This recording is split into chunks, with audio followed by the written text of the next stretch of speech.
Olá, que a graça do Senhor Jesus Cristo esteja sobre a tua vida. Eu quero nesse vídeo dar continuidade ao vídeo anterior que eu gravei, que foi sobre Lucas 15, a parábola do filho pródigo. E eu quero dar continuidade aqui, esse aqui vai ser Favor de Deus 2. Aquele anterior, Favor de Deus, esse aqui, Favor de Deus 2. Porque eu preciso abordar aqui um ponto, né, dentre tantos pontos que tem a parábola do filho pródigo, mas eu quero abordar um ponto aqui com você. Em primeiro lugar, relembrando aqui, que esse pai da parábola, Lucas 15, ele tipifica Deus, e os dois filhos tipificam as duas alianças. O filho mais velho, ele tipifica a aliança, a antiga aliança, a aliança do Sinai, a aliança de Moisés, a aliança da lei. E o filho mais novo, ele tipifica a aliança da graça, ou a nova aliança, aliança em Cristo, aliança do Calvário, favor de Deus. Há uma diferença drástica nessas duas realidades, antiga aliança e nova aliança, e também da nossa posição em Deus, da nossa posição em Cristo. E eu quero começar perguntando, como você vive diante de Deus? Eu quero trabalhar essa questão aqui nesse vídeo. Como você vive diante de Deus? Eu quero destacar aqui a posição do filho mais velho que fica em casa com o pai. E quando o pai dá uma festa para o filho mais novo que volta, e o pai, sentindo que o filho mais velho estava indignado, não aceitando a posição do pai nem a posição do irmão mais novo, o pai vai falar com ele lá fora. E no versículo 29, há uma fala que eu quero destacar, que é a fala do filho mais velho. E ele diz para aquele pai: Pai, todo o tempo eu tenho vivido aqui ao teu lado como um escravo, cumprindo as tuas ordens. Mas o Senhor nunca me deu um cabrito para eu festejar com os meus amigos. Mas esse teu filho, depois de ter gastado tudo e voltou, o Senhor manda matar o novilho gordo para ele. Quer dizer, o Senhor o enche de honras. Eu vivo aqui como um escravo, como um trabalhador, continuamente cumprindo as tuas ordens. E aquele pai tenta dialogar com o filho: Filho, esse teu irmão, esse meu filho estava morto e reviveu.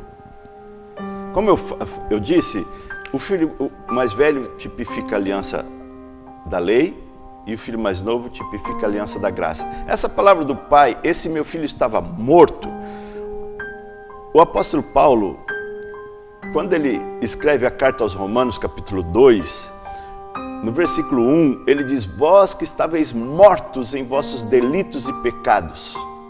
No versículo 11 do capítulo 2 de Efésios, o apóstolo Paulo diz: Sabeis que anteriormente vós erais gentios, desligados das alianças, dos patriarcas, do templo, das alianças, está desligado de tudo, sem Deus no mundo. Mas Deus nos deu vida em Cristo Jesus. Então, eu e você que não temos sangue de judeu, não somos israelitas, nós somos gentios, oriundos dos gentios. Hoje somos de Cristo, somos do reino de Deus. Mas aqui, em contraposição a isso, que esse filho, é importante que nós entendamos qual é a nossa posição, quem nós somos. Nós recebemos o evangelho dos gentios, né? Pregado aos gentios. Aqui, quando o filho mais novo volta, que eram os gentios, ele se volta para Deus, no versículo 19, aquele filho ensaia o que ele vai dizer para o pai quando ele chegar lá.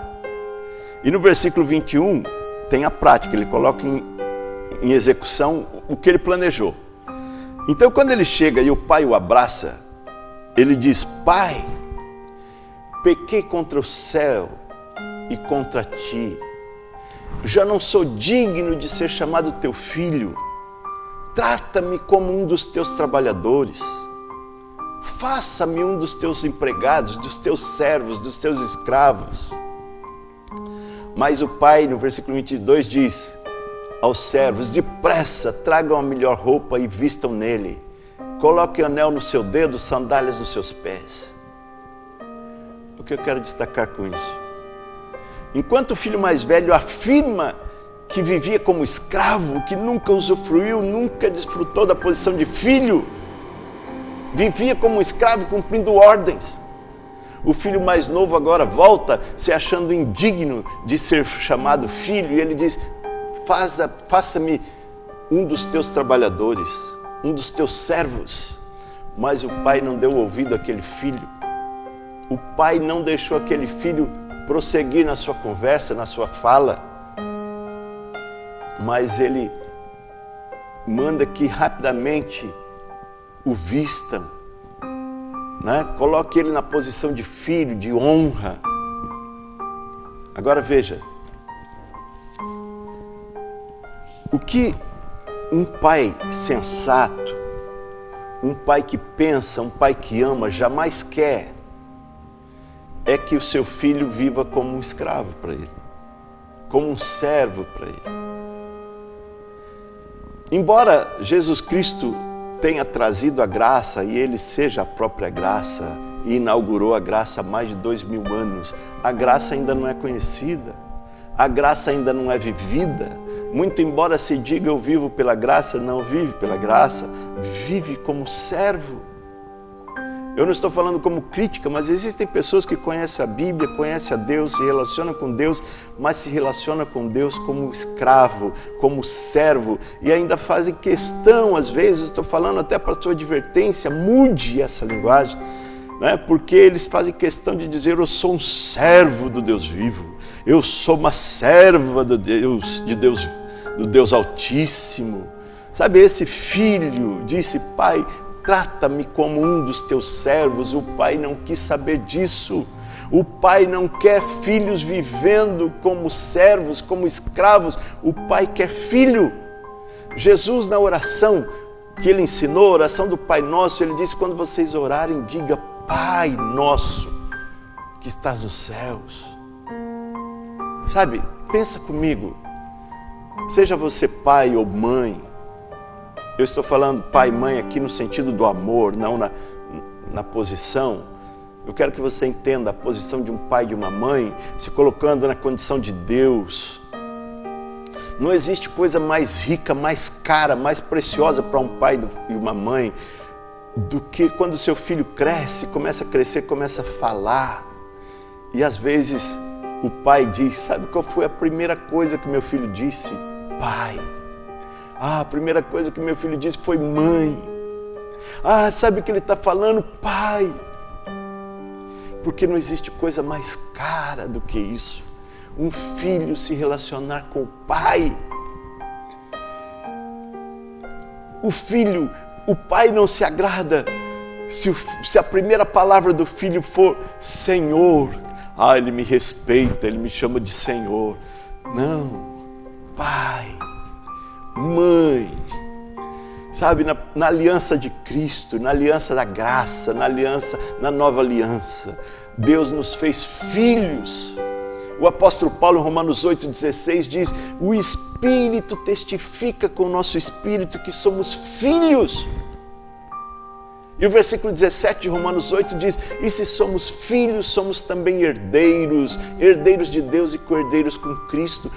Tudo que Cristo fez foi para que nós fôssemos colocados na posição de filhos. Você é filho. Se você tem a Cristo, se você recebeu a Cristo no seu coração, se você tem essa realidade em Deus, você se entregou a Cristo, você crê em Cristo, você crê na obra de Cristo, você tem o Espírito Santo habitando no teu coração, você foi feito filho, e tudo que Deus quer é que você se relacione com Ele como filho. Deus não tem prazer nenhum em um filho se relacionar com Ele como um servo, como um escravo, e apenas vê-lo como um Senhor, como aquele que dá ordens. Não, Deus é Pai. Na nova aliança nós somos filhos. E tudo que Deus quer é que nós desfrutemos da posição de filho. É triste para um pai que tem um filho que nunca o reconheça como pai, que nunca se relaciona com ele como pai, que nunca o chame de pai, que nunca diga: pai, eu te amo, pai, o Senhor é tudo para mim, o Senhor é um modelo de vida para mim. Qualquer pai se entristece com isso. E o que se destaca para mim é que aquele pai que tipifica Deus, ele não aceitou aquele filho vivendo na posição de servo, de escravo. Não queira ser um escravo voluntário, querendo viver de serviços para Deus. Desfrute da posição de filho. Desfrute da herança que Cristo reparte com você. Não se esqueça, você é filho. E eu encerro aqui perguntando: como você está vivendo diante de Deus?